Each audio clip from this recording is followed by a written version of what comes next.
Hello students, welcome to my YouTube channel the Learner Point. आज हम आपके साथ डिस्कस करेंगे journal entries for GST. In my last video जो कि मैंने आपके यूट्यूब पे डाला हुआ है, उसमें मैंने आपको जीएसटी की इंट्रोडक्शन वीडियो बताई थी, जिसमें मैंने आपको बताया था कि जीएसटी कब इंडिया में आया, जीएसटी में कौन कौन से टैक्सेस सरकार हमसे चार्ज करते हैं, CGST, SGST, what is intra state sale, what is inter state sale, all this thing we have to cover in my last video. अगर आपने वो वीडियो नहीं देखी तो पहले आप वो वीडियो देखिए, उसके बाद आप इस वीडियो को एंजॉय करिए। तो ये जो मैं आज क्वेश्चन कराऊंगा आपको, ये टीएस करेवाल की बुक का क्वेश्चन है, सीबीएसई। तो अपनी जर्नल एंट्रीज वाला चैप्टर निकाल लीजिए, जिसके पास बुक है वो आप अपनी बुक का जर्नल एंट्रीज वाला क्वेश्चन निकाल लीजिए, क्वेश्चन नंबर 1। ठीक है, आज हम प्रैक्टिकल्स क्वेश्चंस करेंगे जीएसटी के। So question number 1 of the T.S. Garewal book. So let's get start. The first question is journalize the following transactions in the book of Gurman of Delhi.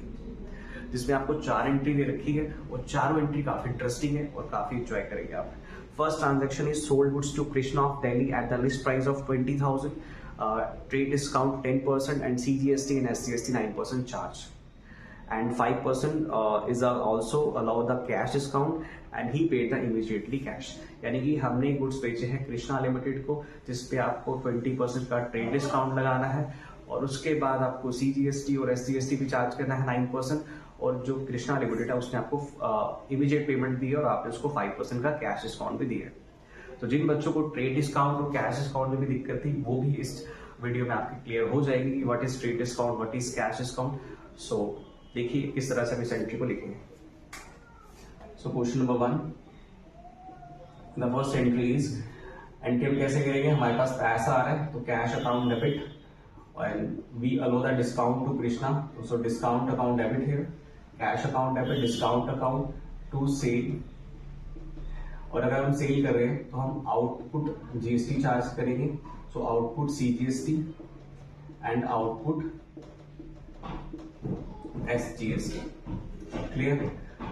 When we sell the goods तो हमें output GST लगाना होता है, ये आपको important याद रखना है। और जब हम परचेज करते हो तो हम इनपुट जीएसटी लगाते हैं। ठीक है, यहाँ पर हम सेल करें तो दैट्स व्हाई आउटपुट जीएसटी। और 20,000 का सामान बेचा और 20% का ही आपका ट्रेड डिस्काउंट है, तो ट्रेड डिस्काउंट जर्नल एंट्री में कहीं शो नहीं होता बच्चों। और यहाँ पे जो मैंने डिस्काउंट लिखा है ये कैश डिस्काउंट के लिए लिखा हुआ है। तो 20,000 का 20% कितना आएगा, 18,000। So we right here 18,000 in sale account. अब इस पे आपने 9% का सीजीएसटी और 9% का एसजीएसटी चार्ज करा है, जो कि आपका कैलकुलेट करोगे तो कितना आएगा, 1620 एंड 1620। अब आप इन तीनों अमाउंट को प्लस करो और इसका 5% आपको कैश डिस्काउंट मिल रहा है। ठीक है, मतलब देना है आपने कैश डिस्काउंट, तो 5% कितना आएगा, 1062 का कैश डिस्काउंट आ गया। और जो अमाउंट है वो आपको रिसीव हो रहा है। रिसीव कितना हो रहा है, 20178, ये आपको कैश रिसीव हो रहा है। क्लियर? तो 18,000 का आपने सेल किया, उस पर आपको सीजीएसटी एसजीएसटी लगाना है, फिर इन तीनों को प्लस करके आपने 5% लगाया आपने डिस्काउंट, और बाकी अमाउंट डिडक्ट करके आपको कैश में कितना रिसीव होगा, 20178। ठीक है, तो ये आपकी फर्स्ट एंट्री होगी।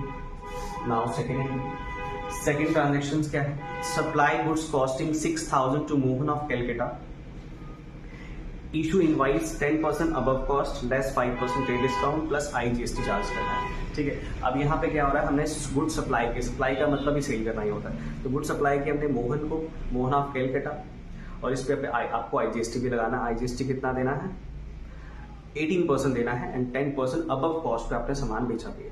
ठीक है, तो मोहन को सामान बेचा, यहाँ पे क्रेडिट सेल है, तो मोहन अकाउंट डेबिट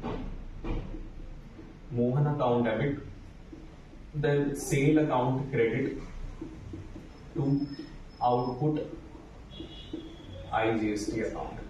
ठीक है, कितने का सेल किया आपने, 6,000 के गुड्स थे जिसको आपने 10% अबव कॉस्ट पे बेचा। 6,000 में 10% आएगा 6,600 का आपने सामान बेचा। अब इस पे भी ट्रेड डिस्काउंट 5% लगाना है, तो इसका अगर आप ट्रेड डिस्काउंट लगाओगे तो सेल में अमाउंट आएगा 6270, और आईजीएसटी 18% लगाना है, 18% इसका आएगा 1129।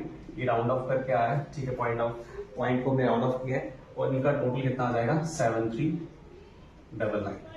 ये आपकी सेकेंड एंट्री होगी। क्लियर? नाउ थर्ड एंट्री क्या होगी, third transaction is goods value 2500 distributed from stock as a sample as a part of an advertising campaign. These goods were purchased paying CGST and SGST of 9%। अब हमने क्या किया, goods को हमने distribute किया है as a free sample for the advertisement purposes. कई लोग करते हैं अपने गुड्स को डिस्ट्रीब्यूट करते हैं as a free sample for advertisement, तो यहाँ पे भी गुड्स को डिस्ट्रीब्यूट किया है। बट अगर आपने गुड्स डिस्ट्रीब्यूट किए हैं, मीन्स आपका गुड्स जा रहा है बिजनेस से, तो उस पर आपने CGST और SGST भी पे कर रखा होगा, तो आपको इसकी ट्रीटमेंट भी यहाँ पे करनी पड़ेगी। तो कैसे करेंगे इसकी एंट्री हम? इसकी एंट्री हम करेंगे, देखिए, advertising account debit, advertising account debit to purchase to input CGST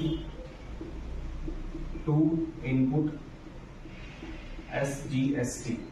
क्योंकि जब आप परचेज करते हो तो आपने उस पर इनपुट CGST इनपुट SGST दिया होगा, दैट्स वाई आपको यहाँ पे ही क्रेडिट करना पड़ेगा। कितने के गुड्स डिस्ट्रीब्यूट किए हैं? 2500 के। 2500 पर आपको GST कितना आपने पे कर रखा होगा? 9%, तो 9% इसका आएगा 225, इसका भी 225 आएगा, और इन तीनों को अगर आप सम करते हैं तो ये टोटल बनेगा। तो टोटल ये हमारे पास आ गया 2950। क्लियर? तो एडवर्टीजमेंट अकाउंट दिया to purchase to input CGST to input SGST। जब भी आप एडवर्टीजमेंट पे पैसा खर्च करोगे तो आपको इस तरह से एंट्री करनी पड़ेगी, अगर आपने GST पे किया है तो। क्लियर? अगर तो GST नहीं होता तो हम इनपुट CGST इनपुट SGST नहीं चार्ज करते। ठीक है। The last entry is fourth काफी इंपॉर्टेंट एंट्री है, इसको आप ध्यान से समझिए। कहता है कि sold goods costing 1 lakh to Anil of Delhi at a profit of 20% on sale less 20% trade discount plus CGST and SGST 9%। तो यहाँ पर हमने अनिल को सामान बेचा है, 1 लाख के गुड्स की कॉस्टिंग है, 20% प्रॉफिट पे सामान बेचा है जो कि सेल प्राइस पे है, और फिर आपको 20% ट्रेड डिस्काउंट भी लगाना है, CGST और SGST भी चार्ज करना है। क्लियर? तो कैसे हम इस एंट्री को करेंगे? देखिए, अनिल को सामान बेचा है तो अनिल अकाउंट क्या हो जाएगा? डेबिट। देन सेल किया है तो सेल क्रेडिट हो जाएगा as it is. Then GST में आपका आउटपुट CGST और आउटपुट SGST, बिकॉज जो गुडबन है वो भी दिल्ली का है और आपका डेटर भी दिल्ली का है, इसलिए आउटपुट CGST और आउटपुट SGST चार्ज होगा, because this is intra state sale. ठीक है। कोलकाता वाला जो था वहां पर IGST चार्ज किया था, बिकॉज गुडबन दिल्ली का है, और जो आपका बायर है, डेटर है, वो आपका अदर स्टेट का था, दैट इज IGST पे चार्ज किया। ठीक है। अब इस क्वेश्चन में ध्यान से आपने वर्किंग सीख लीजिए। 1 लाख की गुड्स की कॉस्टिंग है, 20% प्रॉफिट ऑन सेल पे सामान बेचा, जो कि आपको सेल प्राइस दिएंगे, तो आपको सेल प्राइस कैसे निकालना है? Is this 80 lakh represent 80% value, तो आपकी 100% वैल्यू कितनी हो जाएगी? वो आएगी आपकी 1,25,000। ठीक है। This is 100% value. अब इस 1,25,000 का 20% आप ट्रेड डिस्काउंट जब आप निकालोगे ना 25%, तो वो क्या आएगा? इंटरेस्टिंगली कितना आ जाएगा? 25 आ जाएगा, और फिर आपकी जो सेल प्राइस आ जाएगी वो कितनी आ जाएगी? 1 लाख। तो यहाँ पर आप 1 लाख लिखेंगे, इस पे फिर आप चार्ज करेंगे 9%, 9,000, और ये आपका 1,18,000 आपका अनिल में आ जाएगा। क्लियर? इस तरह से आपकी एंट्री पास होगी। ये वर्किंग आपको याद रखनी है कि 1 लाख के गुड्स की कॉस्टिंग था, 20% प्रॉफिट ऑन कॉस्ट नहीं था, 20% प्रॉफिट ऑन सेल था, और आपको सेल प्राइस गिवन नहीं है, तो सेल प्राइस हमने निकाला 80%, वैल्यू को ये 1 लाख रिप्रेजेंट करा, तो 100% वैल्यू कितना हो जाएगी? 1,25,000। अब 1,25,000 की सेल तो हुई है, बट 20% का ट्रेड डिस्काउंट भी देना है, तो 20% जब आप इसकी वर्किंग करेंगे तो वो 25,000 आएगा। ठीक है। तो सेल प्राइस क्या हो जाएगा? 1 लाख। 1 लाख भी शो हियर, 9% CGST, 9% SGST, और अनिल से आपने कितना पैसा चार्ज करना है? 1,18,000।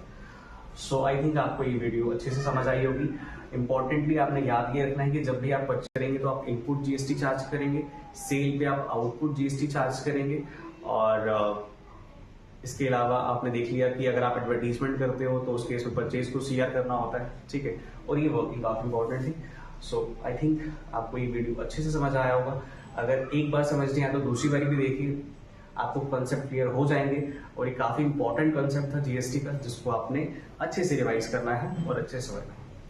सो स्टूडेंट्स, इसी तरह की वीडियोस को देखने के लिए आप अब मेरे यूट्यूब चैनल को लाइक, शेयर एंड सब्सक्राइब अपने दोस्तों के साथ भी करिए, और मेरे साथ बने रहिए इसी तरह की वीडियोस के आने के लिए। Thank you so much students.